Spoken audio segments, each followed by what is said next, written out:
बिस्मिल्लाहिर्रहमानिर्रहीम। अस्सलाम वालेकुम। डियर स्टूडेंट्स, आज हम ईटा सेशन 2020 के सिलसिले में जो क्लास है उसमें जो रिमेनिंग पोर्शन एंजाइम के चैप्टर का जो रह गया था आज हम वो करेंगे। उसमें देखें, लास्ट में हमने कुछ बातें की थी एंजाइम के स्ट्रक्चर के हवाले से, जो एंजाइम के मैकेनिज़्म है यानी कैटालाइसिस के लिए उसको डिस्कस किया था। फिर ख़ास तौर पे जो एंजाइम की जो केमिकल कंपोजिशन और स्ट्रक्चर जो थे वो हमने डिस्कस किए थे, और लास्ट में हमने कुछ वो मैकेनिज़्म जो था ना, लॉक एंड की मॉडल जो एक्सप्लेन कर रहा है कि एंजाइम एक्टिविटी किस तरह से होगी, और दूसरा इंड्यूस फिट मॉडल वो डिस्कस किए थे। आज हम कुछ बात करेंगे एंजाइम के हवाले से एनर्जी चेंजेस की। देखें, जो एंजाइम्स हैं वो हम कहते हैं कि नॉर्मली जो होता है ना, एक रिएक्शन उसको स्पीड अप कर देते हैं, लेकिन देखें उसमें जब वो विदाउट एंजाइम जो था वो रिएक्शन क्यों वो स्लो था। मैं एक सिंपल सा ग्राफ यहाँ पे ड्रा कर देता हूँ। देख लें, यहाँ पे हम ऐसे कहते हैं कि से फॉर एग्ज़ाम्पल ये जो था ना, ये वो सबस्ट्रेट के एनर्जी का लेवल है, और यहाँ पे ये क्या है, प्रोडक्ट का एनर्जी लेवल। अब जैसे हम एक सबस्ट्रेट को प्रोडक्ट में कन्वर्ट करना चाह रहे हैं, तो बज़ाहिर तो देखें ये डिफरेंस कम है, और इवन कि मैंने इसमें जो शो कर दिया वो प्रोडक्ट की एनर्जी भी क्या होती है, कम है, तो वो ऑटोमेटिकली उसको हो जाना चाहिए सबस्ट्रेट को इजीली, लेकिन नहीं हो रहा होता। उसकी रीज़न क्या होती है कि यहाँ पे ना एक हमें ये जो मैं रेड सी लाइन से ये शो कर रहा हूँ, इसको मैं EA से लिख रहा हूँ, एनर्जी ऑफ एक्टिवेशन। ये कौन सी एनर्जी ऑफ एक्टिवेशन है, EA से इसको हम डिनोट करते हैं। अब ये जो एनर्जी ऑफ एक्टिवेशन है ना, ये बेसिकली एक एनर्जी बैरियर है। किसके दरमियान, जो सबस्ट्रेट और प्रोडक्ट के दरमियान। अब ये बैरियर अगर आप देखें है ह्यूज है, और जब तक जो सबस्ट्रेट मॉलिक्यूल्स हैं इस बैरियर को क्रॉस नहीं करते उस वक्त तक क्या है, वो प्रोडक्ट के अंदर चेंज नहीं हो सकते। अब देखिए एंजाइम जब वो सिंपली क्या कर रहा है, इससे एनर्जी बैरियर को हाँ जी रिड्यूस कर देता है। अब देखें, अगर ना मैं यहाँ पे ये जो ग्रीन कलर में ये लाइन है एनर्जी ऑफ एक्टिवेशन की, और वो जो रेड वाली थी, इन दोनों को कंपेयर करूँ तो आसान सा है। ये रेड वाली जो लाइन है वो विदाउट एंजाइम था, और ये एंजाइम के साथ है। तो देखें एंजाइम ने उस एनर्जी ऑफ एक्टिवेशन को, वो उस एनर्जी बैरियर को कैसे रिड्यूस कर दिया। अब देखें, यानी जो सबसे मेन इम्पॉर्टेंट जो हमें आ रहा है ना, जैसे हमने पहले भी कहा था, वो उसमें कंज्यूम भी नहीं होते, जहाँ सबस्ट्रेट जो होता है वो बाइंड करता है और वो प्रोडक्ट में चेंज हो जाता है। तो इसका मीनिंग क्या हुआ कि वो जो बैरियर था, एनर्जी बैरियर था ना, उसको क्रॉस करने में हेल्प कर रहा है। पहले ज़्यादा एनर्जी आप दे रहे थे तो वो फिर क्या था, प्रोडक्ट में चेंज हो रहा था, और लेस ईजीली हो रहा है। अब यहाँ पे मीनिंग क्या हुआ कि जो सबस्ट्रेट मॉलिक्यूल है उसकी एनर्जी जो थी ना, जो एनर्जी ऑफ एक्टिवेशन जो उसको रिक्वायर्ड थी वो कम होगी, अब वो इजीली प्रोडक्ट के अंदर चेंज होगा। ये ज़रूरी नहीं होता कि तमाम में ऐसे ही हो, अब कुछ में ऐसे भी होता है, एक से ज़्यादा सबस्ट्रेट्स भी हो सकते हैं। मिसाल के तौर पे अगर ना हम A+B करते हैं तो कोई रिएक्शन नहीं हो रहा, लेकिन जब आप A+B यहाँ पे एक एंजाइम E यूज़ करते हैं तो प्रोडक्ट बन जाती है। तो उसमें ना ये ऐसा भी हो सकता है, फॉर एग्ज़ाम्पल मैं कहता हूँ जो A है उसके एनर्जी जो थी वो ज़्यादा थी, लेकिन जो सेकंड सबस्टेट बी है उसकी एनर्जी क्या थी, कम थी। अब दोनों डिफरेंट एनर्जी लेवल्स पे पड़े हुए हैं, वो आपस में कंबाइन नहीं कर रहे।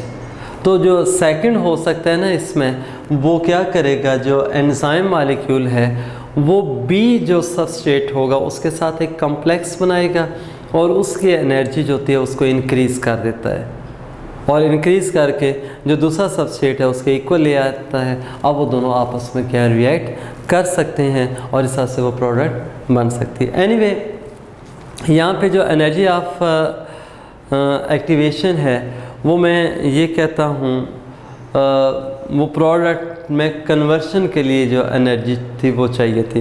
लेकिन जो मैंने अभी बात की कि जैसा वो प्रोडक्ट में चेंज होने लगेगा तो यहाँ पे एक आ जाता है ट्रांजिशन स्टेज आप कह दें, या ट्रांजिशन स्टेट भी आप कह सकते हैं। अब ये जो ट्रांजिशन स्टेट होती है ना, ये सबस्टेट और प्रोडक्ट के दरमियान वाली है।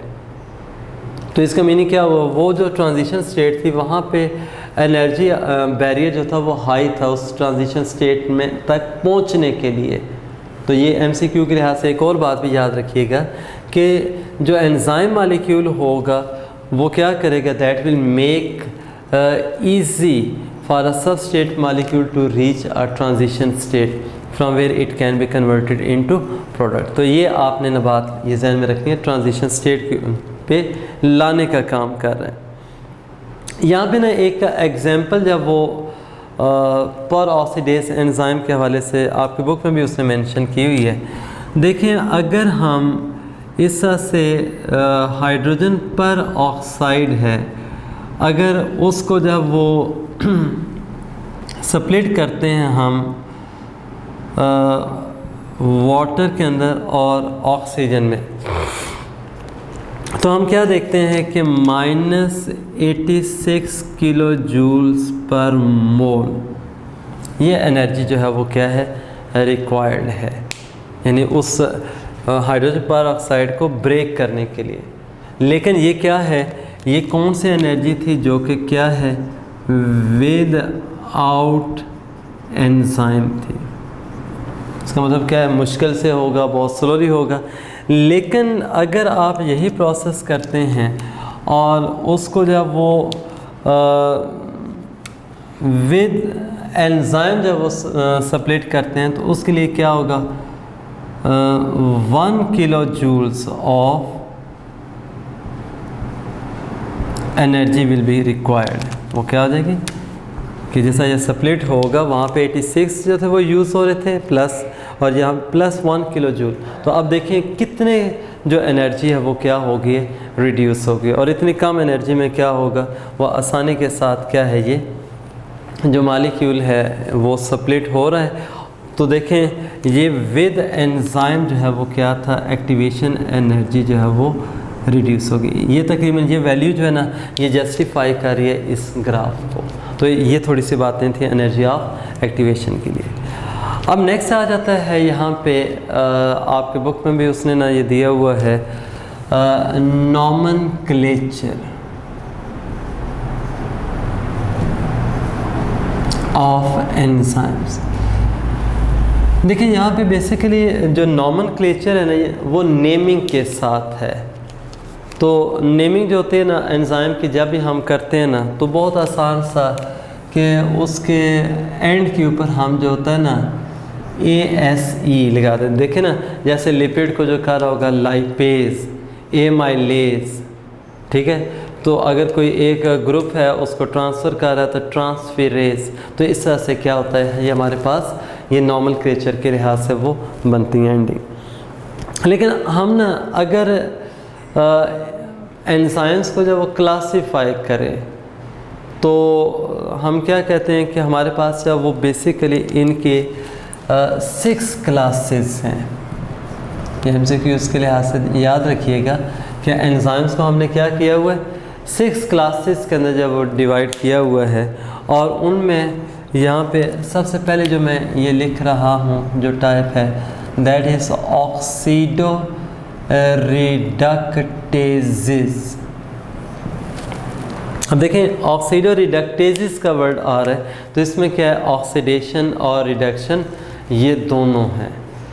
अब इसमें जैसे हम हाइड्रोजन पर ऑक्साइड की फॉर्मेशन ब्रेकिंग के लिहाज से कह रहे थे ना, पर ऑक्सीडेजेस भी आ जाते हैं, इसमें ऑक्सीडेजेस भी आ जाएंगे। और इसी तरह से ना इससे जो पहले वाले लेक्चर में हम एक रोबिस्को के लिहाज से ऑक्सीजीनेस की बात भी कर चुके हैं। लेकिन इसमें एक बात याद रखिएगा, ऐसा नहीं होता कि ये जो ऑक्सीडो रिडक्टेजेस है ना, वो ऑक्सीजन के लिहाज से ही ऑक्सीडेशन या रिडक्शन करेंगे।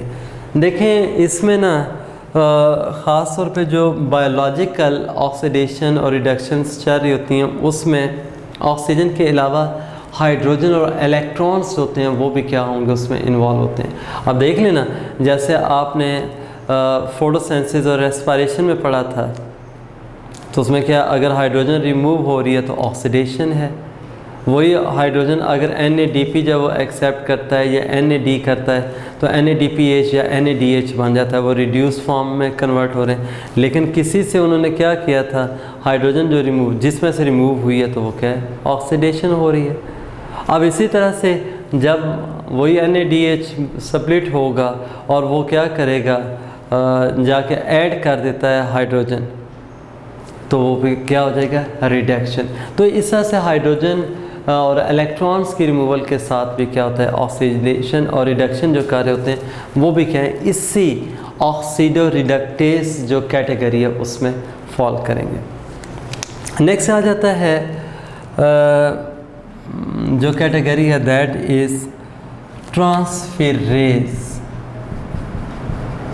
देखिए नाम से ही ज़ाहिर है कि इसमें जो आते हैं ना, वो ऐसे एंजाइम्स हैं जो किसी एक ग्रुप को क्या करते हैं, किसी एक एटम को एक पोजीशन से दूसरी पोजीशन पे क्या करते हैं, ट्रांसफ़र कर देंगे।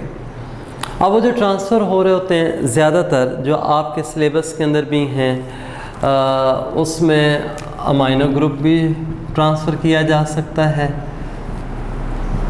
कार्बोनाइल ग्रुप जो होता है जिसमें C डबल बॉन्ड आता है, वो भी आ सकता है। कार्बोक्सिल ग्रुप जो होगा,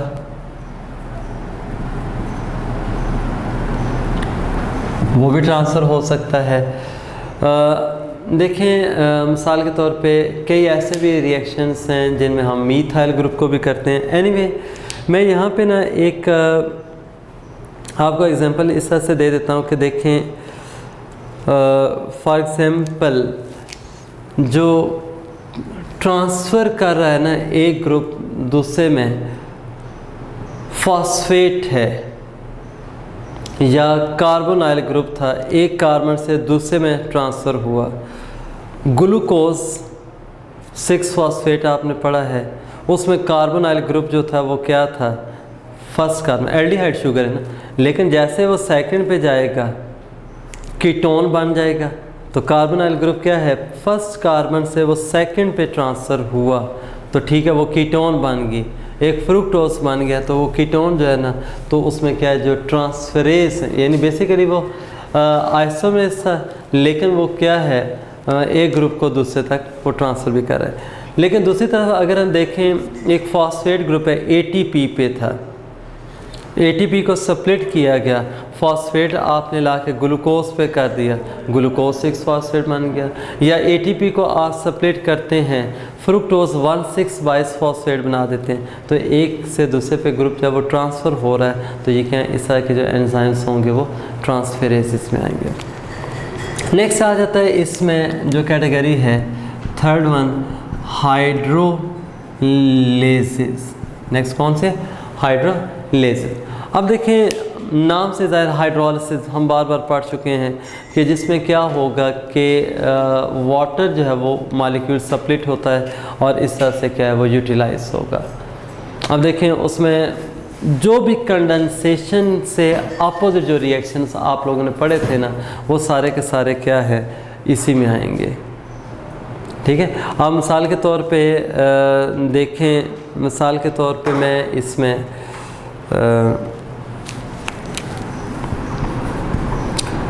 पेप्टाइडेजेस का जिक्र कर देता हूँ, एस्टरेसिस। अब देखें पेप्टाइडेसिस में जब पेप्टाइड बॉन्ड बनता है, ये प्रोटीन के केस में हम कह चुके हैं कि कार्बोक्सिल ग्रुप था और अमाइनो ग्रुप जब आपस में रिएक्ट करते हैं तो क्या बनेगा, वाटर। तो वाटर रिलीज़ हो रहा है, लेकिन जिस वक्त हम उसी पेप्टाइड बॉन्ड को ब्रेक करते हैं तो आप क्या करेंगे, वाटर को ब्रेक करेंगे पहले, फिर आप उसी तरह से H और OH क्या करते हैं, रिटर्न कर देंगे। इसी तरह से जब हमने एस्टेरिफिकेशन पढ़ा था कि उसमें भी क्या है, एसिड और अल्कोहलिक ग्रुप आपस में मिलते हैं तो क्या है, वाटर बन रहा है, लेकिन आप उसको जब स्प्लिट करोगे तो वापस क्या फिर उसी तरह से ये वाटर को ब्रेक करके अल्कोहल और एसिड को आप सेपरेट कर देंगे।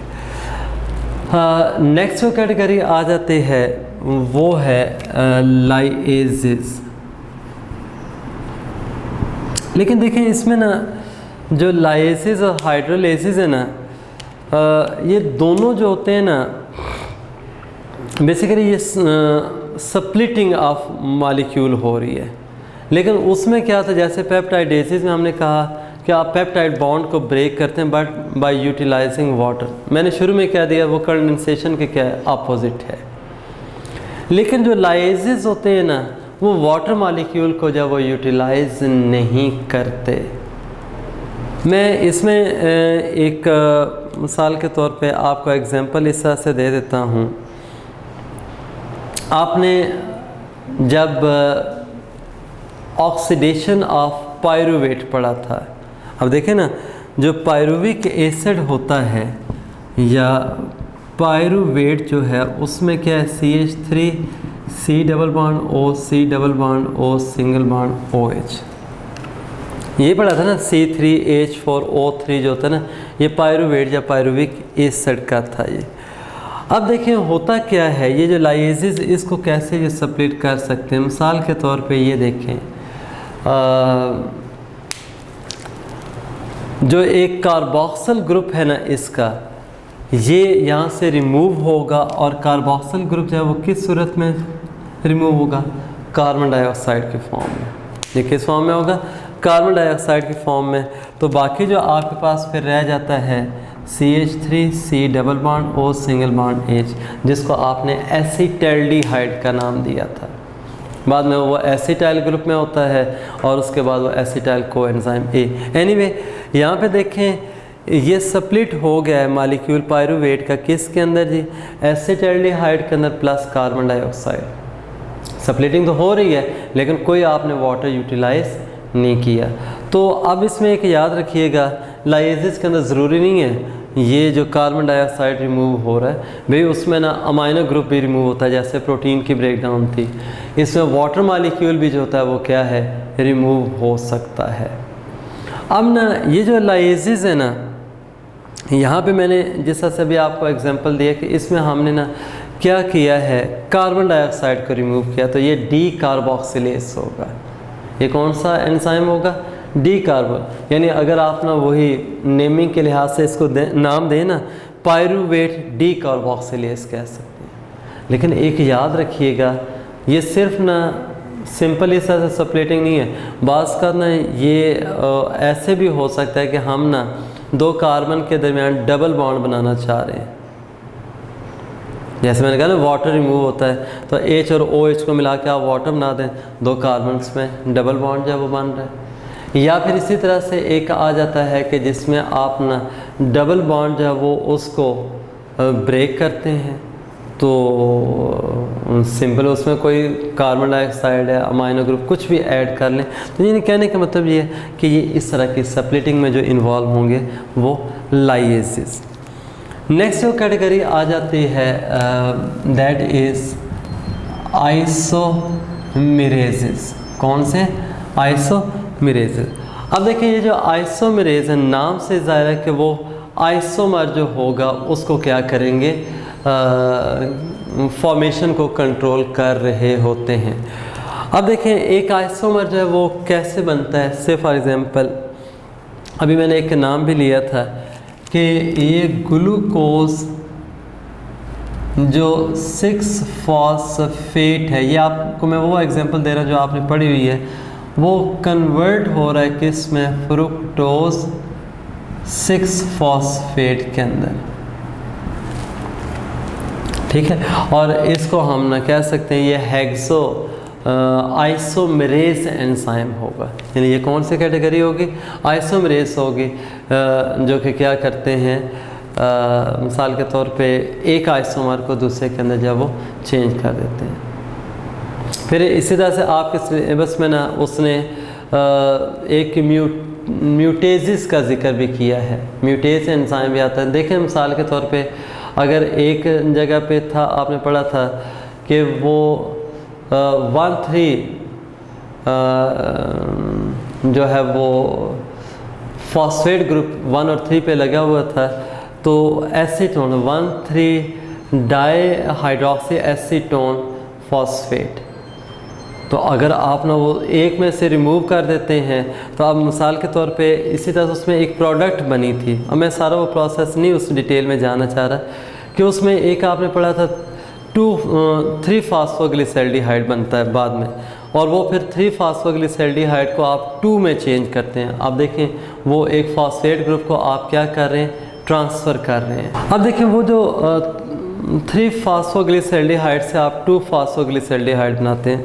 तो देखें ये जो है ना म्यूटेजिस में होता है एंजाइम्स के, यानी उसमें चेंजेस लेके आते हैं, या आपने उसमें सिट्रेट, आइसोसिट्रेट या सिस एकोनिटेज की बातें की थी, वो जो चेंजेस आ रही होती हैं, तो ये इस तरह से एंजाइम्स होते हैं, वो आइसोमरेसिस ही कैटेगरी में आएंगे। अच्छा, अब ना नेक्स्ट आ जाता है इसमें एक जो लास्ट कैटेगरी रह जाती है, दैट इज़ लाइगेसेस।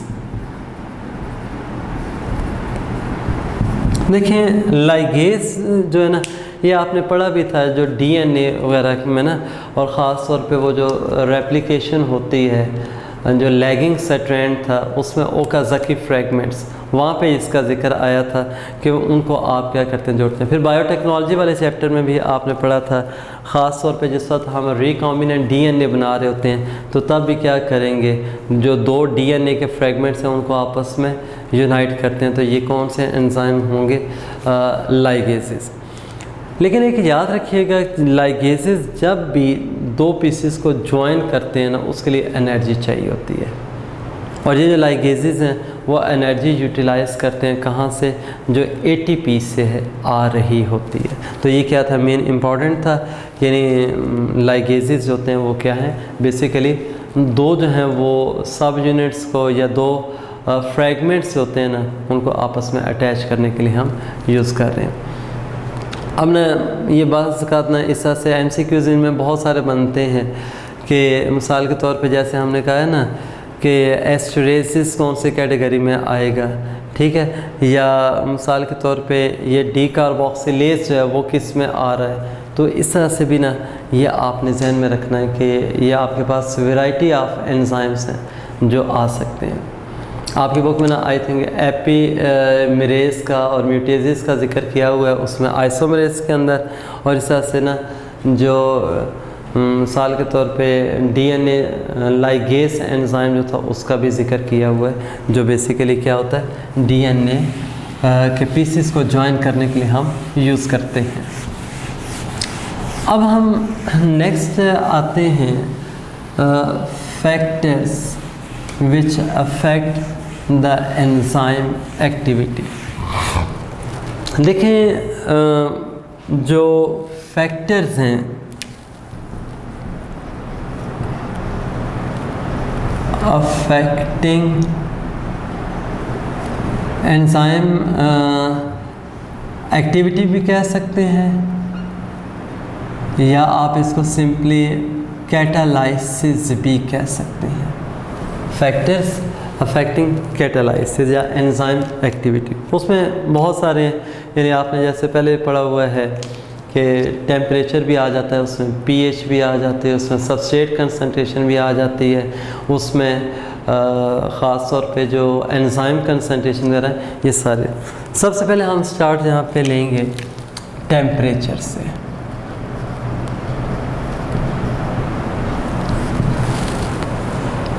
अच्छा देखिए, जो टेम्परेचर है ख़ास तौर पे इसमें जो आपके सिलेबस के लिहाज से जो यहाँ पे डिस्कस किया हुआ है उसने ऑप्टिमम टेम्परेचर, और याद रखें ऑप्टिमम टेम्परेचर जो होता है ना वो ऐसा होगा जिस पे एंजाइम की एक्टिविटी जो होती है वो क्या होती है, मैक्सिमम होगी। कि एंजाइम की एक्टिविटी जो होती है वो मैक्सिमम होती है, वो टेम्परेचर क्या हो जाएगा, ऑप्टिमम। लेकिन जो ऑप्टिमम टेम्परेचर है ना उसकी लिमिट जो होती है हर एक के लिए क्या है, डिफरेंट है। मिसाल के तौर पे देखें, जो फॉर एग्ज़ाम्पल मैं अगर आपके सिलेबस के लिहाज से बात करूं कि ख़ास तौर पे जो मैमेलियन जो सेल्स हैं ना, मैमेलियन सेल्स के अंदर जो एंजाइम्स हैं या मैमेलियन बॉडीज़ के अंदर जो होंगे वो 40 डिग्री सी जो है ना उनका ऑप्टिमम बनता है। देखें जैसे हम भी मैमल्स में आते हैं 37 डिग्री सी, तो एक ऑन एवरेज अगर आप देखें 40 डिग्री सी क्या है, मैमेलियन जो सेल्स के एंजाइम्स हैं उनका बनता है। लेकिन दूसरी तरफ अगर हम जो थर्मोफिलिक बैक्टीरिया जिनको कहते हैं उनको देखें, थर्मोफिलिक बैक्टीरिया, तो उनमें क्या है 90 डिग्री सी तक हो सकता है, ये उनके लिए है। ये एक आर्कटिक स्नोफ्ली कहते हैं, आर्कटिक स्नोफ्ली। अगर आप इसमें देखें तो इसके अंदर -10 डिग्री सी टेम्परेचर है, और ये जो -10 डिग्री सी है ना इसको हम ऑप्टिमम कंसिडर कर रहे हैं। तो कहने का मतलब ये है कि जो ऑप्टिमम लिमिट होती है हर एक इंडिविजुअल के लिए क्या होती है, वो डिफरेंट होती है। लेकिन ऑप्टिमम लिमिट हम नॉर्मली जो है ना वो डिसाइड करते हैं उसके हैबिटेट के लिहाज से। देखें जो मैक्सिमम आपको मैमल्स मिलते हैं उनके जो सराउंडिंग जो टेम्परेचर है ना वो 40 से बिलो ही होता है, या अराउंड अबाउट 40 मैक्सिमम जाएगा। और इस तरह से जो थर्मोफिलिक बैक्टीरिया हैं जो ख़ास तौर पे जो हॉट वाटर स्प्रिंग्स वगैरह में हमें मिलते हैं, तो वहाँ पे क्या है 90 डिग्री सी तक टेम्परेचर हो सकता है। तो वो हैबिटेट उनका ऐसा था कि, और इस आर्कटिक रीजन में आप चले जाएं जहाँ पे ये फिल्म मौजूद है, तो उसमें क्या होगा, जो टेम्परेचर है वो फ्रीजिंग टेम्परेचर से भी कहीं ज़्यादा बिलो होता है। तो इसलिए उसके लिए -10 डिग्री सी जो है वो नॉर्मल या ऑप्टिमम लिमिट उसको हम कंसिडर करेंगे। अब ना ये जो एंजाइम्स हैं, एक बात का ये क्वेश्चन आता भी होता है कि जो टेम्परेचर जो है वो इंक्रीज़ करने से, मैं अगर वो ग्राफ पे चले ये जहाँ पे ड्रॉ कर देता हूँ, जब हम इस तरह से देखते हैं तो ये टेम्परेचर हम इंक्रीज़ कर रहे हैं तो उसके साथ क्या होगा, शाबाश, रेट ऑफ रिएक्शन भी इंक्रीज़ हो रहा है। ये क्या था, इधर टेम्परेचर और इधर क्या था, रेट ऑफ रिएक्शन है वो इंक्रीज़ हो रहा है। और ये जो एक मैक्सिमम जो हम यहाँ पे ये शो करते हैं ना, ये वाला जहाँ पे रेट ऑफ रिएक्शन मैक्सिमम था, ये वो क्या है, ऑप्टिमम टेम्परेचर। देखिए इसमें आप क्या देखते हैं कि जैसे जैसे हम टेम्परेचर इंक्रीज़ करते जा रहे हैं तो कोई स्ट्रेट लाइन भी नहीं आता है, ठीक है। यानी हर जो है ना वो 10 डिग्री सी इंक्रीज़ के साथ जो होता है ना, हम ये कहते हैं यूनिफॉर्मली वो रेट ऑफ रिएक्शन इंक्रीज़ या डिक्रीज़ नहीं होता। तो इससे थोड़ा सा ये कर्व सी बनाता है, स्ट्रेट लाइन नहीं बनती, ये याद रखिएगा। लेकिन देखें with the increase in temperature rate of reaction increase हुआ और ऑप्टिमम लिमिट तक वो मैक्सिमम तक गया। अब मैक्सिमम के बाद क्या है, थोड़ा सा पहले डिक्रीज़ करता है और उसके बाद देखें फ़ौरन फॉल कर जाता है, ठीक है। ये फ़ौरन जब वो डाउनवर्ड जो लाइन आ रही है ना, ये बेटे आप लोगों ने पढ़ा हुआ है कि यानी एक सर्टेन लिमिट के बाद जो होता है ना, अगर आप टेम्परेचर इंक्रीज़ करते हैं तो जो एंजाइमेटिक स्ट्रक्चर है वो डिस्टॉर्ट होना शुरू हो जाता है। और उसमें ख़ास तौर पे जैसे हमने शुरू में कहा कि एंजाइम्स होते हैं ग्लोबुलर प्रोटीन्स वगैरह हैं, तो भाई उनके क्या होंगे कि वो डबल बॉन्ड्स जो होते हैं ना इस तरह से ब्रेक होना शुरू हो जाते हैं, ठीक है ना, सॉरी डबल बॉन्ड बोल दिया कि हाइड्रोजन बॉन्ड्स होते हैं वो ब्रेक होना शुरू हो जाते हैं, या रिमेनिंग जो थे इंटरेक्शंस वगैरह थी, चाहे वो मिसाल के तौर पे आयनिक बॉन्ड के हवाले से था या डाइसल्फाइड लिंकेजेस के हवाले, वो जैसा ब्रेक होते हैं तो उसके साथ फिर एंजाइमेटिक जो शेप है वो डिस्टॉर्ट हो जाएगी, चेंज हो जाएगी। अब देखें एक दफ़ा जैसा एंजाइमेटिक जो शेप है वो चेंज होगी, उसके साथ क्या एंजाइम जब वो स्टॉप कर देगा।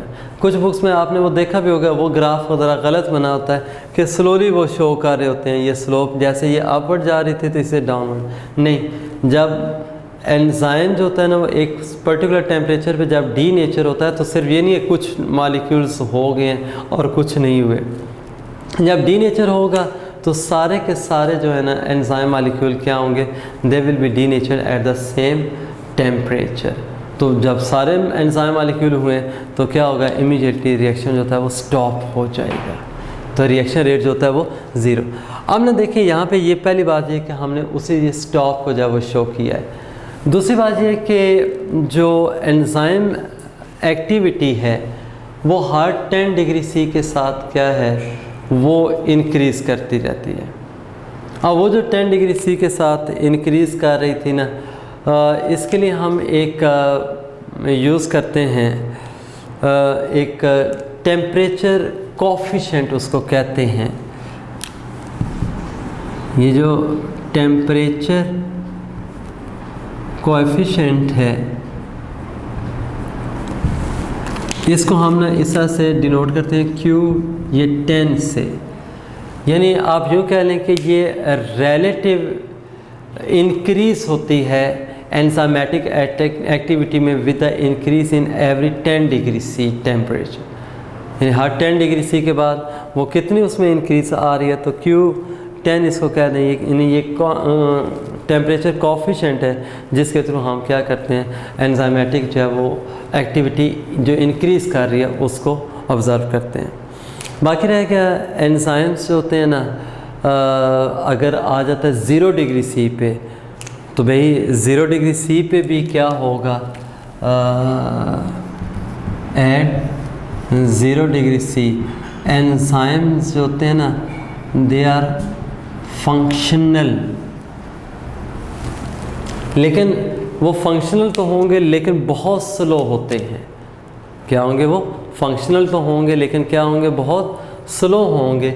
अब उसके रीज़न क्या होती है, देखिए जो एंजाइम्स हैं 0 डिग्री सी पे मैं अगर ना वो थोड़ी सी मॉलिक्यूलर मोशन के साथ इसको ना टेम्परेचर को रिलेट करूँ ना कि जैसे टेम्परेचर इंक्रीज़ करता है मॉलिक्यूलर मूवमेंट इंक्रीज़ डिक्रीज़ के साथ क्या होगा वो स्लो डाउन हो जाएंगे। अब देखें जिस साथ एक सबस्ट्रेट मॉलिक्यूल है वो आ रहा है एंजाइम के साथ बाइंड कर रहा है, आ रहा है वो बाइंड कर रहा है तो ये उसकी काइनेटिक एनर्जी से रिलेटेड हुआ। फिर प्रोडक्ट में चेंज होने के बाद वहाँ से रिमूव, जैसे जैसे हम टेम्परेचर इंक्रीज़ करते हैं उतने काइनेटिक एनर्जी इंक्रीज़ और रेट ऑफ रिएक्शन क्या करेगा इंक्रीज़। लेकिन with the decrease in temperature क्या होगा मॉलिक्यूलर मोशन जो है वो स्लो डाउन हो जाता है। और ख़ास तौर पे जिस इतना 0 डिग्री सी पे जो होता है ना हम कहते हैं जो डिफ्यून है और मॉलिक्यूल्स की जो मूवमेंट होती है वो बहुत स्लो हो जाती है, तो उसकी वजह से क्या होगा कि एंजाइमेटिक एक्टिविटी भी बहुत ज़्यादा स्लो, लेकिन वो स्टॉप नहीं करेंगे। यानी फ्रिज या फ्रीज़र के अंदर भी ना देखें एंजाइम्स होते हैं ना, ये नहीं कि बिल्कुल वो काम करना छोड़ के काम कर रहे होते हैं लेकिन बहुत स्लो रेट के साथ। अच्छा इसमें ना जो एक जो ख़ास तौर पे मैंने ये बताया ना कि ऑप्टिमम टेम्परेचर के बाद फर्दर इंक्रीज़ पे डिक्रीज़ होती है और डी नेचर, अब वो जिस पे वो डी नेचर हो जाता है ना वो ऑप्टिमम टेम्परेचर नहीं होता है, उसको हम मैक्सिमम टेम्परेचर कहते हैं। और जैसे जैसे हम टेम्परेचर को जब वो डिक्रीज़ करते हैं उसके लिए भी याद रखिएगा स्लो होते होते ना एक हम कहेंगे एक टाइम पे आके वो स्टॉप भी कर जाएगा।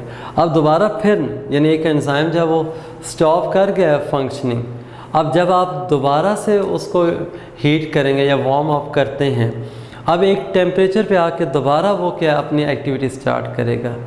वो मिनिमम टेम्परेचर होता है। और याद रखें फ्रीज़ करने पे क्या होगा कि एंजाइम जो होता है ना वो डीनेचर नहीं होगा। हाईएस्ट टेम्परेचर पे वो बॉन्ड्स ब्रेक हुए थे तो उस पे वो डीनेचर हो गया था।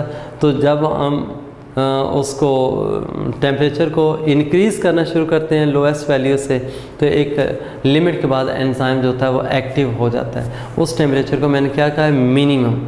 और जिस पे डीनेचर हो जाता है वो क्या होता है, मैक्सिमम। हाँ, जहाँ पे एक्टिविटी मैक्सिमम होती है वो क्या होता है, एक एंजाइम का ऑप्टिमम टेम्परेचर होगा। अब इसके बाद हम नेक्स्ट फैक्टर की तरफ आते हैं, टेम्परेचर के बाद पीएच। अच्छा, अब जो पीएच के लिहाज से अगर हम देखें तो हमारे पास उसमें भी एंजाइम्स की ना एक वैरायटी बनती है कि जो हम कहते हैं कि डिफरेंट पीएच जो वैल्यूज़ होंगी उनको रिक्वायर्ड है अपनी एक ऑप्टिमम एक्टिविटी के लिए।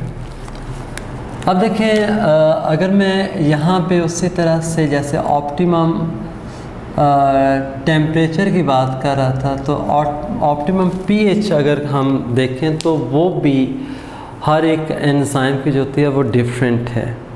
मैं एक आसान से इसमें आपको एग्जांपल ऐसे दे देता हूँ। देखें जैसे आप लोगों ने ना डाइजेशन वाले चैप्टर में पढ़ा था, ख़ास तौर पे ओरल कैविटी से लेके जो स्मॉल इंटेस्टाइन तक जो एंजाइम्स होते हैं, अगर आप उनको ऑब्ज़र्व करें तो जो पीएच है, जैसे सलाइवा प्रोड्यूस हुआ था ओरल कैविटी में, वो शुरू में अल्कलाइन था। जब आप स्टोमिक में जाते हैं वहाँ पे 2 से लेके 3 पीएच के साथ ACl प्रोड्यूस हो रहा है, हाईली एसिडिक हो गया।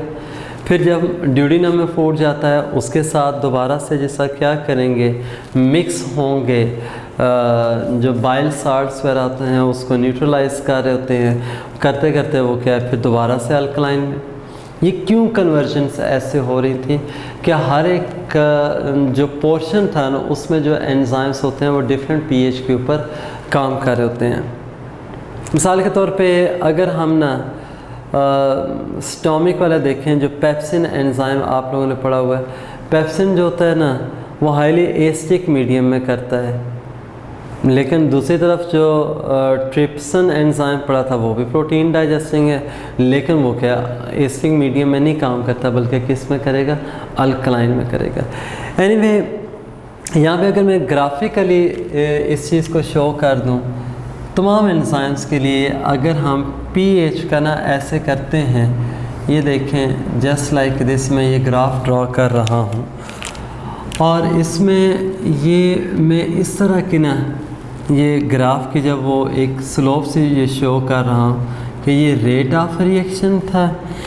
और अब देखें यहाँ पे ये जो हमारे पास ऐसे लिमिट आती है, दिस इज़ ऑप्टिमम पीएच। लेकिन जो गौर करने वाली बात है वो ये है कि देखिए इस ऑप्टिमम लिमिट से जब हमने इंक्रीज़ किया था तो तब भी क्या है, जो एंजाइमेटिक एक्टिविटी है या जो रेट है वो फॉल करे, डिक्रीज़ करने पे फॉल। इधर देखें यहाँ पे वही ना ऑप्टिमम लिमिट के साथ इधर ऑब्ज़र्व करें तो हमें थोड़ी सी जो रेंज है ना इसकी वाइड नज़र आती है। यानी ठीक है टेम्परेचर के लिहाज से एंजाइम सेंसिटिव हैं, लेकिन इतनी जल्दी जो होती है ना वो डीनेचर भी नहीं हो रहे हैं, ना इतनी जल्दी वो एंजाइम एक्टिविटी जो होती है वो क्या है, चेंज। जबकि पीएच के लिहाज से अगर हम देखें तो मैक्सिमम एंजाइम्स होते हैं, हम इस बेस पे ये कह देते हैं कि they are very sensitive to pH. और उसका ये सबूत है, ये जो कर्व हमने शो किया ना उसमें वो क्या है, एक बहुत ही जो नैरो रेंज है पीएच की वो शो की जा रही है कि उस रेंज में ना वो फंक्शनल होगा, उससे कम या ज़्यादा पे वो टोटली नॉन फंक्शनल हो जाएगा।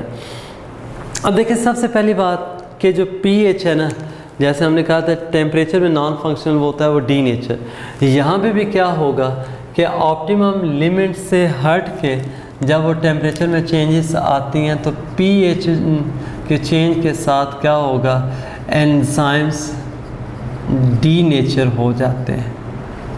एंजाइम्स क्या हो जाएंगे, डी नेचर हो जाएंगे। लेकिन मैंने वहाँ पे जिक्र किया था कि वो जो हाइड्रोजन बॉन्ड्स हैं, डाइसल्फाइड लिंकेजेस, यानी इस तरह के जो बॉन्ड्स होते हैं ना, आयनिक बॉन्ड्स वो ब्रेक होते हैं तो वो जो ग्लोबुलर स्ट्रक्चर है वो डिस्टर्ब हो जाएगा। यहाँ पे एक याद रखें कि जो pH है वो क्या करेगी, that will result in the ionization of amino acids, कि जो एक एंजाइम के स्ट्रक्चर में जो अमीनो एसिड होते हैं उनको आयोनाइज कर देंगे। जब वो आयोनाइज हो जाएंगे तो उसके साथ क्या होगा, यानी वो उसके जो कन्फॉर्मेशन है एंजाइम की वो चेंज होगी, उसकी शेप चेंज हो जाती है। तो उस शेप के चेंज के साथ क्या होगा, that will become totally inactive. तो यहाँ पे ना वो अमीनो एसिड्स को आयोनाइज कर रहा है, तो इस वजह से क्या, ये सारी बातें एमसीक्यू में आ सकती हैं। तो थोड़ी सी चेंज के साथ क्या होगा, ये देख लेना। जैसे आप वो टाइट्रेशन में जो इंडिकेटर्स यूज़ करते थे वो हम कहते हैं ना बड़े सेंसिटिव होते हैं पीएच के लिए। पीएच में जैसे चेंज आएगा वो अपना कलर चेंज, यहाँ पे भी क्या होगा कि वो पीएच के चेंज होने के साथ क्या होगा, एंजाइम की जो होती है ना जो स्ट्रक्चर है उसमें चेंजेस आ जाती हैं, वो उसका अमीनो एसिड्स आयोनाइज होना शुरू हो जाते हैं, तो उसके साथ क्या होगा, वो नॉन फंक्शनिंग हो जाएगा। यहाँ पे आपकी बुक में उसने एक टेबल की फॉर्म में ना दिए हुए हैं मुख्तलिफ एंजाइम्स। मिसाल के तौर पे एक एंजाइम जिसका जिक्र आया लाइपेज है। अब देखें लाइपेज जो है ना एंजाइम नाम से ज़्यादा जो लिपिड्स को डाइजेस्ट करता है, पेंक्रियाटिक लाइपेज भी आप कहते हैं जिसको, ये पेंक्रियास प्रोड्यूस कर रहा है और इसकी जो ऑप्टिमम लिमिट है वो 8 है, यानी 8 pH के ऊपर ये क्या करेगा, काम करेगा। इसी तरह से आपकी बुक में ना उसने एक कैस्टर ऑयल सीड के लिहाज से भी दिया है। जो कैस्टर ऑयल सीड है उसमें जो pH वैल्यू बनती है वो 4 से लेके 7 है। देखें है ये लाइपेज, लेकिन दो डिफरेंट लोकेशंस हैं या दो डिफरेंट इंडिविजुअल के अंदर उसकी pH जो है वो क्या कर रही है, वेरी कर रही है। इसी तरह से ना कुछ एनिमल्स के जो होता है ना ये स्टोमिक के अंदर भी हो सकता है और स्टोमिक के अंदर जो होता है ना ज़रा एसिडिक मीडियम होता है, तो वहाँ पे उसके ना अगर ये लाइपेज है स्टोमिक में तो ये क्या करेगा 4 से लेके 5 तक उसकी pH वैल्यू बनती है जिस पे वो क्या करेगा, काम। अब इसी तरह से ना मिसाल के तौर पे अगर हम वो जो अभी जिक्र कर रहे थे पेप्सिन एंजाइम का, ठीक है ना, ये पेप्सिन जो होता है ना ये ज़्यादा स्टोमिक के अंदर है और ये ना बहुत ज़्यादा ना एसिडिक जो होता है ना एनवायरनमेंट उसमें काम करता है और इसके लिए 1.5 से लेकर 1.6 तक ये जिस पे वो क्या होगा, ऑप्टिमम है। ये स्टोमिक के अंदर है और ये जो pH होती है ना पेप्सिन को जो एक्टिवेट भी करती है वो फंक्शनल भी रहता है, लेकिन जैसे ये pH चेंज होगी तो उसमें क्या होगा, जाके ड्यूडेनम के अंदर ये नॉन फंक्शनल हो जाता है। अच्छा बेटा इसमें एक बात कर दूँ, ये जितने भी आपके बुक में उस टेबल के अंदर उसने एंजाइम्स दिए हुए हैं ना, ये सारे एंजाइम्स है ना बहुत सारे उनके ना MCQs बन सकते हैं। मिसाल के तौर पे जैसे मैंने यहाँ पे ये भी एक 2 एंजाइम्स लिखे हैं, एमाइलेज है। एमाइलेज जो था ना ये आपने जो स्टार्च डाइजेस्टिंग एंजाइम भी जिसको कहा था, ये एमाइलेज अगर इसकी हम pH की बात करें 6.7 से लेके 7.6 तक है, ठीक है, यानी इसके ऊपर ये क्या करता है, काम करेगा। इसी तरह से एक आपने ना ट्रिप्सन पढ़ा था, अच्छा सॉरी ये 7.0 जो ट्रिप्सिन था वो भी हमारे ड्यूडेनम के अंदर, मैं पहले बता चुका हूँ उसमें क्या था, जो बेसिकली एसिडिक काइम है ना वो अल्कलाइन में चेंज होता है, तो वहाँ पे इसके लिए जो pH वैल्यू है 7.8 से लेके 8.7, अब देखें ये अल्कलाइन बन जाती है। जो कैटालेस एंजाइम है, ये कैटालेस क्या करेगा, ये pH जो होती है ना 7, उसके ऊपर क्या करता है, ये फंक्शनल है 7.0 पे। अच्छा, अब इसी तरह से ना जो एक मैं बात कर रहा था MCQs जो बनते हैं, MCQs ना आपसे पूछ सकता है कि डायरेक्टली सिंपलेस्ट है ना कि आपको ना एक एंजाइम का स्टेटमेंट में नाम दे दिया जाता है। मिसाल के तौर पे trypsin enzyme has a pH value या ऑप्टिमम pH वैल्यू, वो ऑप्शंस में आपने देख लेना है। या फिर इस तरह से भी आ सकता है कि which of the following enzyme will work in acidic medium या स्ट्रॉन्ग एसिडिक मीडियम। अब एसिडिक मीडियम आ रहा है तो जैसे यहाँ पे देखें ना, पेप्सिन जो था वो 1.5 से 1.6, कैस्टर ऑयल 4 से 7, तो देखें या स्टोमिक के अंदर लाइपेज था वो 4 से 5, एसिडिक मीडियम में काम कर रहे हैं। लेकिन हाईली एसिडिक आएगा तो ये पेप्सिन है, which will work in highly basic pH level, तो उसमें देखें ट्रिप्सिन जो वो 8.7 पे भी काम कर रहा है। दूसरी तरफ जो था ना ये हमने पेंक्रियास्टिक जो लाइपेज है उसकी बात की, वो 8 पे भी काम कर रहा होता है। तो आपने अपने सिलेबस के लिहाज से देखना है कि पेंक्रियास है वो ठीक है अल्कलाइन पे करता है, लेकिन उसके मुकाबले में हाईली जो अल्कलाइन पे है वो ट्रिप्सिन काम कर रहा है 8.7 पे भी। और इसी तरह से जो न्यूट्रल pH है 7 पे जो काम कर रहा है वो क्या है, कैटालेस। यानी कहने का मतलब ये कि इस तरह से आपने ये pH वैल्यूज़ के लिहाज से याद रखना है कि इसमें MCQs बन सकते हैं। अच्छा, टेम्परेचर के बाद नेक्स्ट जो आ जाता है जो फैक्टर्स में है वो है सबस्ट्रेट कंसंट्रेशन। जो ग्रास है ना, ये सबस्ट्रेट कंसंट्रेशन का भी और एंजाइम कंसंट्रेशन का भी वो एक जैसा है, मिलते जुलते हैं। देखिए अब मिसाल के तौर पे अगर मैं सबस्ट्रेट कंसंट्रेशन के लिहाज से इस तरफ शो कर देता हूँ कि ये क्या है, सबस्ट्रेट कंसंट्रेशन है, इधर रेट ऑफ रिएक्शन था। अब देखें जैसे जैसे आप क्या करेंगे, सबस्ट्रेट कंसंट्रेशन बढ़ाते हैं, हम क्या देखते हैं, रेट ऑफ रिएक्शन जो होता है वो क्या है, इंक्रीज़ करना शुरू कर देते हैं और वो एक लिमिट तक इंक्रीज़ करेगा। उसके बाद वो क्या करता है, एक हॉरिजेंटल स्ट्रेट लाइन, और जब हॉरिजेंटल स्ट्रेट लाइन आ गई है ना तो उसमें आपने एक ही बात याद रखनी है कि जो एंजाइम्स मॉलिक्यूल थे, चूँकि एंजाइम कंसंट्रेशन जो होती है ना, जब आप सबस्ट्रेट कंसंट्रेशन को डिस्कस करते हैं तो सबस्ट्रेट कंसंट्रेशन वो लिमिटिंग आप कह सकते हैं, जबकि जो एंजाइम कंसंट्रेशन है वो क्या है, आप कह लें कि कांस्टेंट थी, वो लिमिटिंग थी, जबकि सबस्ट्रेट कंसंट्रेशन जो है वो क्या है, इंक्रीज़ या डिक्रीज़ कर। अब देखें जब एंजाइम कंसंट्रेशन कांस्टेंट है, आप सबस्ट्रेट कंसंट्रेशन बढ़ाना शुरू करते हैं तो एक टाइम आएगा जब एंजाइम्स की जो होती है ना ऑल एक्टिव साइट्स बिजी, ये याद रखिएगा। जहाँ पे हॉरिजेंटल लाइन स्टार्ट होती है तो इसका मीनिंग क्या है कि सारे के सारे जो एंजाइम्स हैं now they are engage, their active sites are busy. तो इस वजह से फिर क्या होगा, अगर आप फर्दर उसमें इंक्रीज़ करते हैं सबस्ट्रेट कंसंट्रेशन तो रेट ऑफ रिएक्शन जो होता है वो फर्दर इंक्रीज़ नहीं होगा।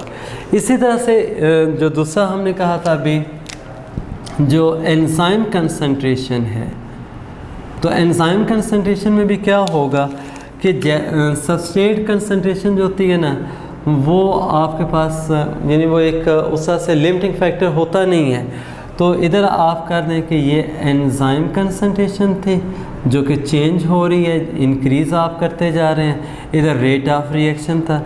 अगेन इसमें भी क्या होगा कि जैसे जैसे आप एंजाइम कंसंट्रेशन बढ़ाते हैं तो वो रेट ऑफ रिएक्शन क्या इंक्रीज़ करता है। एक लिमिट के बाद जो होता है ना वो इंक्रीज़ नहीं करता। वैसे आपकी बुक वाला जो ना इसको वो कह रहा है कि बेसिकली ये क्या होती है कि एक लिमिट के बाद जब वो रेट ऑफ रिएक्शन इसलिए भी स्लो डाउन होना शुरू हो जाता है कि जो सबस्ट्रेट कंसंट्रेशन है वो लिमिटिंग फैक्टर बन जाता है। लेकिन अगर हम ये कहते हैं वो लिमिटिंग फैक्टर नहीं है, ये ज़रूरी नहीं है कि वो सबस्ट्रेट कंसंट्रेशन लिमिटिंग फैक्टर अगर नहीं है तो फिर रेट ऑफ रिएक्शन क्यों इंक्रीज़ नहीं कर रहा है। हालांकि आप तो जैसे यहाँ पे कह रहे थे ना एक्टिव साइट्स होती हैं वो एंगेज हो गई हैं, आप अवेलेबल नहीं हैं। यहाँ पे तो कंसंट्रेशन के साथ more and more active sites are available. ऐसे कंडीशन में बेटे आपने याद रखना है कि जो एंजाइम कंसंट्रेशन जब इंक्रीज़ करते हैं तो रिएक्शन एक लिमिट के बाद स्लो डाउन इसलिए होता है कि जो प्रोडक्ट होती है वो क्या करेगी, एंजाइम को इनहिबिट कर सकती है। यानी एक प्रोडक्ट का लेवल अचीव हो गया, अब वही प्रोडक्ट क्या कर रही है, इनहिबिट कर रही है, मज़ीद प्रोडक्ट को बनने से रोक रही है। तो इसका मीनिंग क्या हुआ, वहाँ पे आके जो एंजाइम एक्टिविटी है या एंजाइम रिएक्शन है वो क्या हो जाएगा, उसका वो कांस्टेंट हो जाएगा, यानी उससे फर्दर इंक्रीज़ नहीं करेगा। यानी एक सबस्ट्रेट की भी वो लिमिटेशन के साथ हो सकता है, या दूसरा ये है कि अगर ख़ास तौर पे वो एलोस्टेरिक एंजाइम है, ठीक है, तो वो एक प्रॉपर जो प्रोडक्ट लेवल होता है वो अचीव होने के बाद वही प्रोडक्ट क्या करती है, सबस्ट्रेट को एंजाइम को इनहिबिट करना शुरू कर देती है। तो जिसकी वजह से क्या होगा, रेट ऑफ रिएक्शन आपको कांस्टेंट नज़र आएगा, यानी फर्दर जो होता है वो इंक्रीज़ करने से एंजाइम कंसंट्रेशन वो इंक्रीज़ नहीं होगा। बेटे अब ना नेक्स्ट जो इसमें जो इस चैप्टर का टॉपिक है और लास्ट वन भी है जो एंजाइम्स के लिहाज से बड़ा इम्पोर्टेंट है, दैट इज़ इनहिबिटर्स।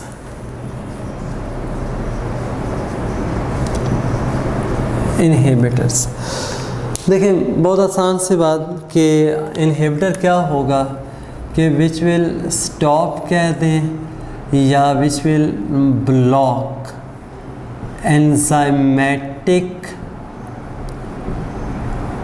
एक्टिविटी।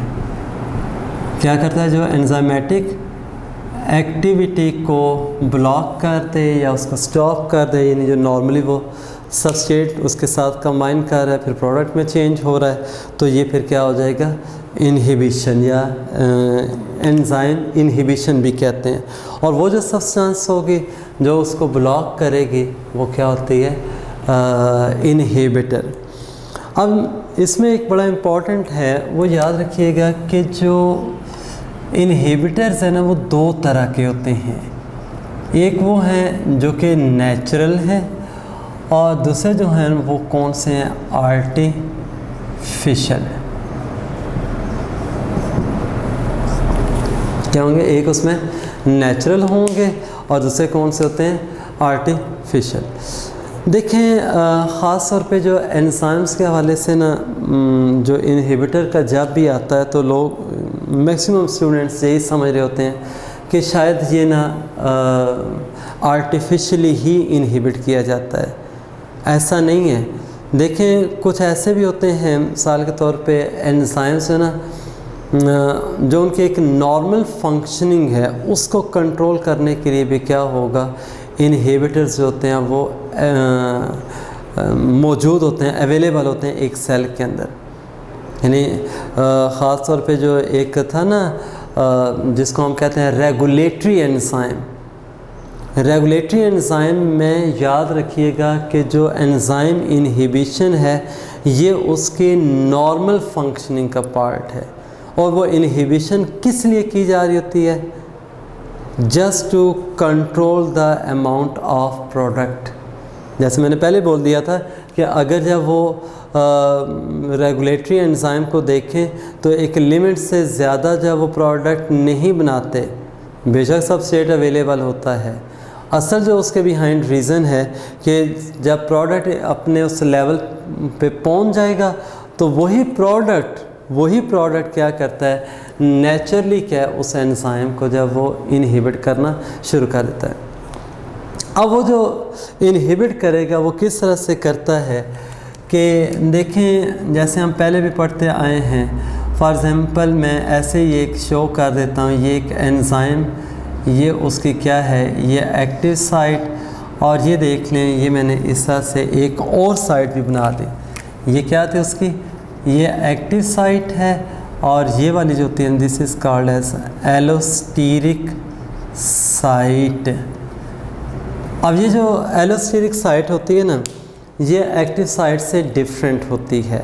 और अगर ना देखें कोई मालिक्यूल जो होता है ना, जिसको आप इनहिबिटर मालिक्यूल कह रहे हैं, वो इस एलोस्टेरिक साइट के साथ बाइंड कर जाता है। और नॉर्मली जो प्रोडक्ट बन रही होती है ना, जो रेगुलेटरी एंजाइम्स हैं, वो इस एलोस्टेरिक साइट के साथ बाइंड करके उसको नेचुरली क्या करती है, एंजाइम को इनहिबिट कर देती है।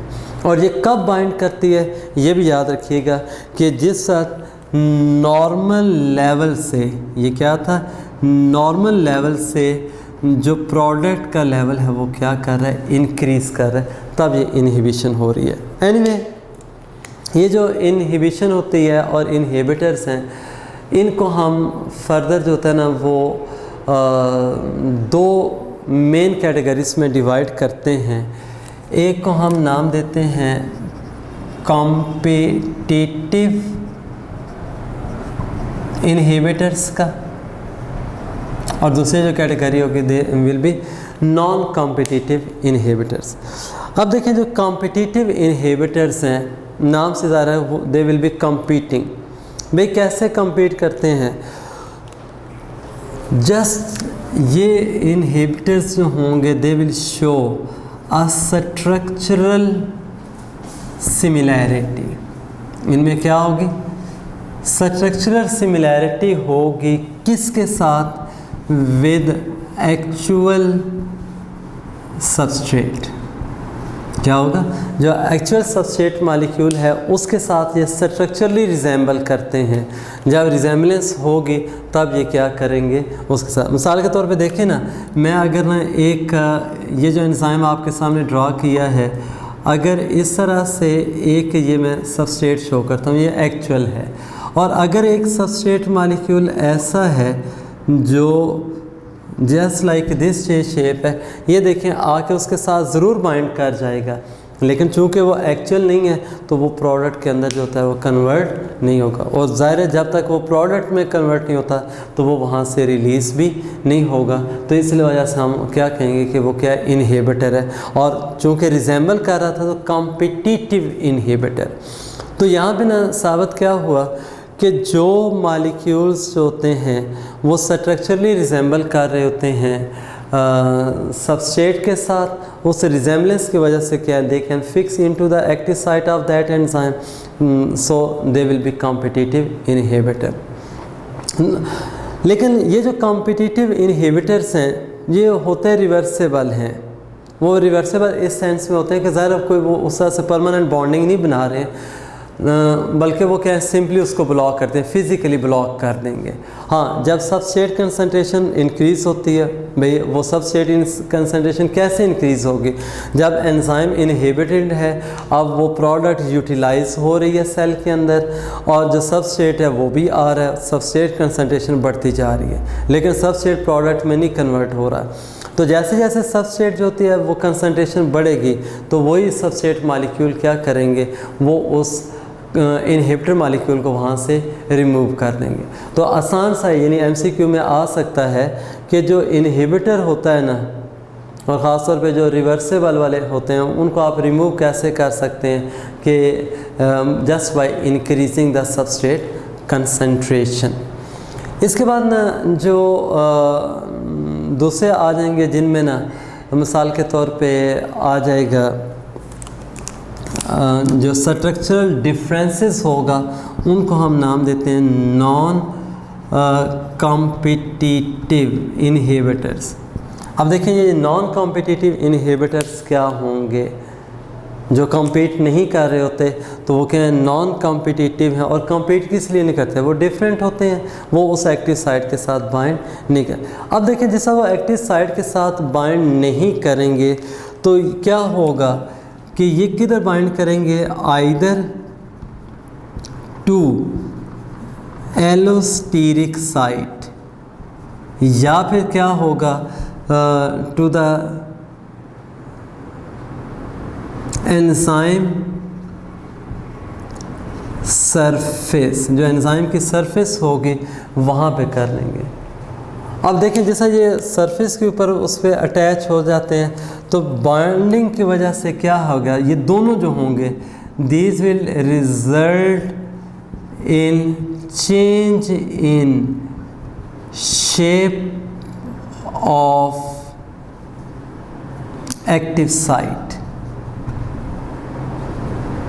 असल में एंजाइम की जो शेप होती है उसको डिस्टॉर्ट कर देते हैं, तो जिसकी वजह से क्या होगा, दोनों की वजह से क्या है, वो एंजाइम की एक्टिव साइट में चेंज आ गई। जब एंजाइम की एक्टिव साइट जब वो चेंज हो गई उसी के साथ क्या होगा कि ये जो एंजाइम है वो एक्टिविटी स्टॉप हो। लेकिन देखें उन्होंने एक्टिव साइट जो है उसको ऑक्यूपाई नहीं किया, एक याद रखना है। और ख़ास तौर पे इसमें जो होते हैं ना ये वाले जो नॉन कॉम्पिटिटिव हैं इनमें मोस्टली जो होते हैं वो पॉइजन्स भी शामिल हैं। मैं यहाँ पे ये लिख भी देता हूँ कि जो नॉन कॉम्पिटिटिव हैं उनमें क्या है, पॉइजन्स भी होते हैं, फिर इसी तरह से इंसेक्टिसाइड्स वगैरह भी हैं, हैवी मेटल्स भी आ जाती हैं उनमें। देखिए ना जो हम कहते हैं जो हैवी मेटल आयंस वगैरह जो होते हैं वो क्या हैं, ख़ास तौर पे टॉक्सिक होते हैं, वो इसी वजह से होते हैं कि वो क्या है, इनहिबिटर के तौर पे काम करते हैं। दूसरा मैंने अभी क्या बोला था, इंसेक्टिसाइड्स वगैरह हैं। अब ये जो नॉन कॉम्पिटिटिव हैं इनको फिर आगे हम क्या करते हैं, दो कैटेगरीज में जब वो डिवाइड कर देते हैं, रिवर्सिबल और इरिवर्सिबल। अब देखें ख़ास तौर पे वो वाले जो कि क्या करेंगे, परमानेंट बॉन्डिंग बना लेते हैं, यानी आयनिक बॉन्ड्स वगैरह बना लेते हैं, या कोवलेंट बॉन्ड, यानी परमानेंट बॉन्डिंग के साथ जो अटैच होंगे अब वो क्या हो गया, रिमूव नहीं हो सकते, तो वो फिर क्या हो जाएंगे, इरिवर्सिबल। ख़ास तौर पे ना ये जो होते हैं ना ये सायानाइड्स वगैरह हैं या फिर हैवी मेटल्स वगैरह आ जाते हैं, ये इंसेक्टिसाइड्स ये इरिवर्सिबल में आते हैं। और कुछ वो होंगे जो सिंपली एलोस्टेरिक साइट को करते हैं, जो मैंने क्या कहा था कि नॉर्मल फंक्शनिंग है, जो एंजाइम की एक्टिविटी का भी पार्ट है, तो वो फिर क्या हो जाएंगे, रिमूव हो जाते हैं, तो वो रिवर्सिबल में आते हैं। बाकी ये जो रिवर्सिबल वाला था और एलोस्टेरिक के साइड जो ना, ये आप कह सकते हैं ये जो एंजाइम की एक्टिविटी होती है ना, जो फीडबैक एक्टिविटी या मैकेनिज़्म है, ये उससे रिलेटेड है।